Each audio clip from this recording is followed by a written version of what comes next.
Your opponents, that'd be different, but you can just hit tab and see, oh, he's one away from ult with an Omen. You definitely are playing Anchor in that round then, because you know, no matter what happens, even if they commit to that push with 2 seconds, well, with 15 seconds left, he might get a kill in TP. Insta plant the spike. Listen. Okay, good trades, but where are you going now, Zipman? He's actually safe in the corner. Did they expect this?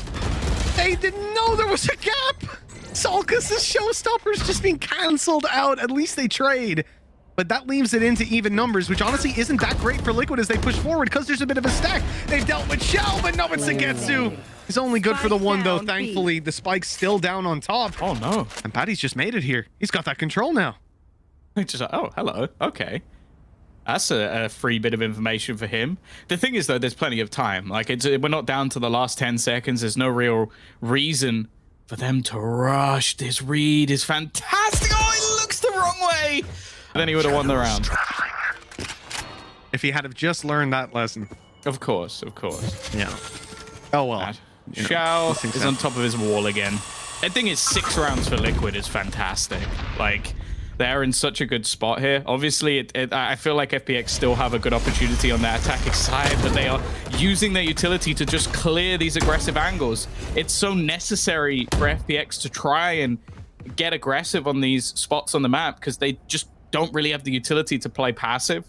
Sagetsu still just sat back waiting for information, but right now, it's a slowdown once again. Yep, call the freeze mid-round. Liquid going to start to shift slowly towards that A site. But this is where they've got to blitz it if they do decide to break it one way or another. You know you're giving them information. The TP over to B sees nothing. FPX now are likely to start that rotate onto the A site. And I think Team Liquid, they're very aware of that. Look, they're starting to move back over. Look at B, even if it's just going to be a fake. They want to cause some rotations. Actually, I think that was to try and get Batty out peeking on top ramp because the movement was instantaneous, but they weren't able to deal with him. Sure, he eventually goes down, but the numbers are in favor of FPX, and they still have to clear out the site. That is so much damage done. It's not quite over yet, but Team Liquid certainly have an advantage. Or, sorry, FPX certainly have an advantage to play with. It's a bold call. A 1v1 duel for Yumpy. It's winnable as well because Artis is going to face him. The fade back as well will give the information to Sagetsu, but he's been having a bit of a rough one so far. A crucial 6th round for them would be huge to at least even things up. But the angle's being watched, timing going to be everything, and well, the information's going to be there now. He knows roughly where his opponent will be, just trying to fade back, and he lands the headshot at that. You've got to look at that last round and just say a little bit of overconfidence certainly got the better of them. I mean, for FPX, here though, it means Team Liquid get out with a 7-round attack. Now they sit comfy on their defensive side. If they win this pistol, they have a demanding and commanding lead over this series. Or over the map, at least. I was seeing early that they're going to challenge for the orbs. Try and make sure that Xiao's going to have that res on as early as possible, and actually going to group up as a squad in towards mid. Now, they could opt to try and counter all this, but I feel like at this point of the round, it would be a little bit of a waste. It's already going to begin to fade, and they've already still got control of the other side of the map. I like this, though, from Screen. He's going to get that information to B. I don't think they'll expect him to have gone this far already. Certainly a lot of aggression to have come through, but whether anything comes from it or not, you know, now FPX have gone all the way over to the other side of the map. The pressure is on. You've got Navera running through his own molly nade as well. This is getting a little bit costly in terms of HP, and actually they reset. FPX then come back up towards this angle.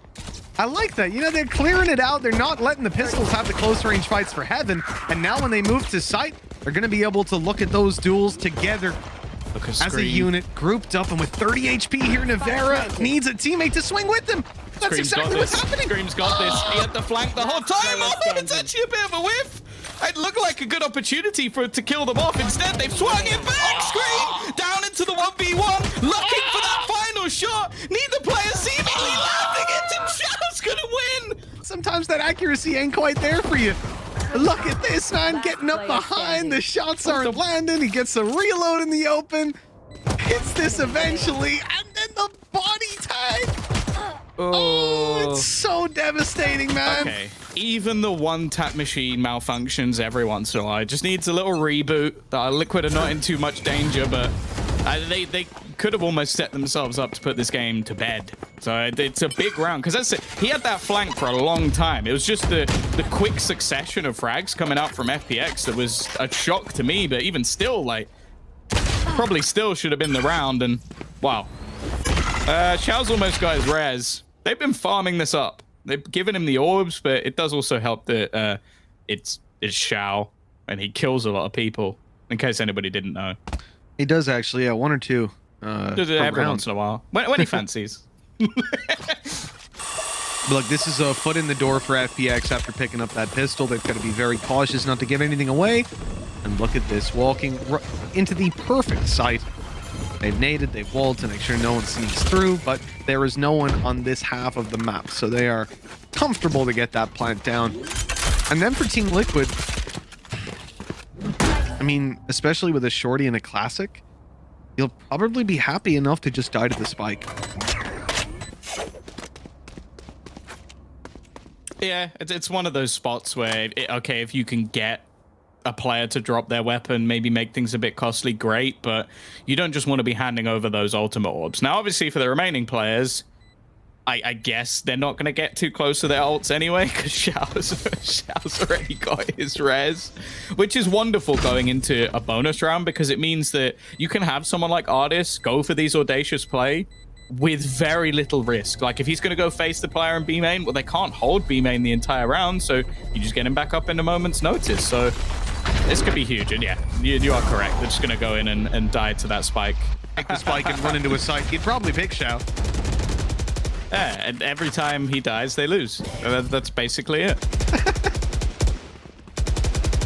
Already, a lot of steps being made, but it is peculiar where that spike currently is. I wonder if they're almost just trying to fake out some sound here, because Xiao is so ridiculously far away.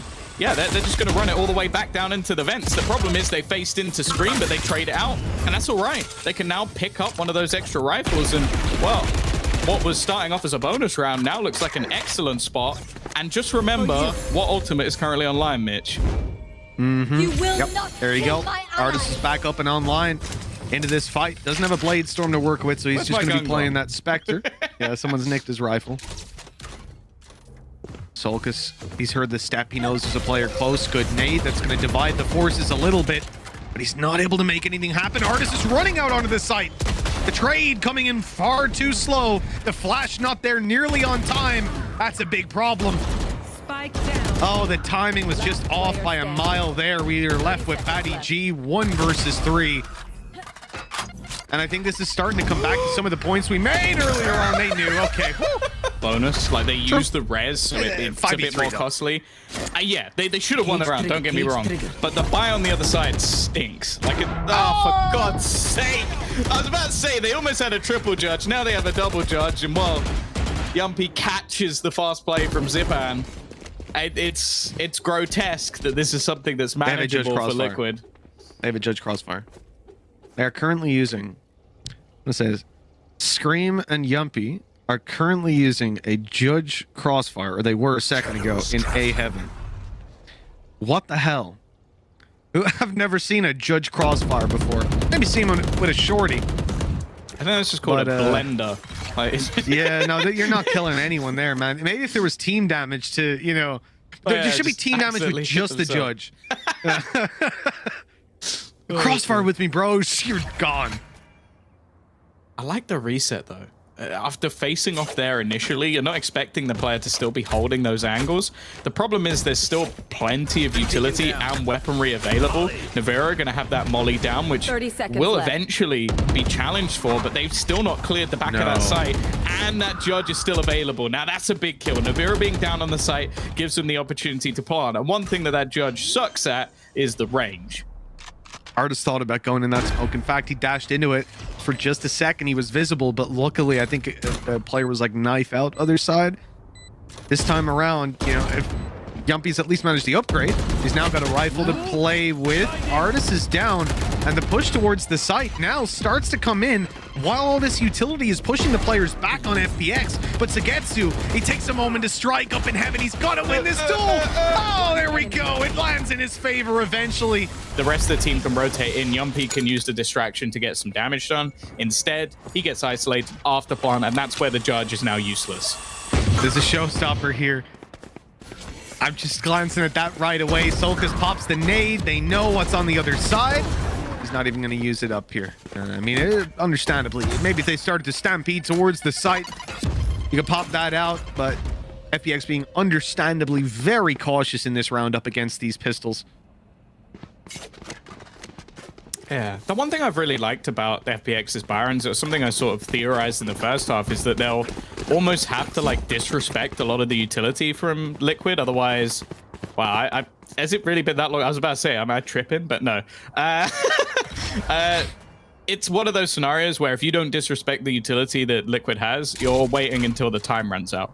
So the fact that they've been going like over mollies or through smokes and stuff, and basically just going like, yeah, you have a delaying comp, but we really don't care.